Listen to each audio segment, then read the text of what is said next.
Hello বন্ধুরা, দেখেন আজকে আমি বাড়িতে নতুন কিছু উপকরণ দিয়ে গোল্লা বানালাম। কেমন হয়েছে জানাবেন। যদি নিমন্ত্রণ নিতে চান সবাই আমার বাড়ি আসেন, 1 পিস করে দিব। এর মধ্যে উপাদান আছে হচ্ছে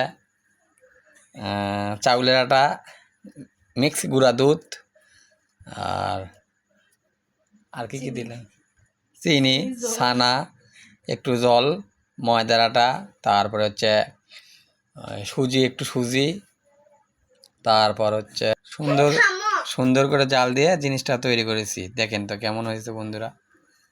এই যে কালার দেখেন বন্ধুরা, করলা অরিজিনাল বাড়িতে তৈরি করলাম আজকে। দেখেন আপনারা যারা খাবেন তারা আসবেন আমার বাড়িতে, একটু থেকে দেবো। নতুন শিরা ভালোই মোটামুটি তৈরি করা হয়েছে, দেখেন সুন্দর হয়েছে।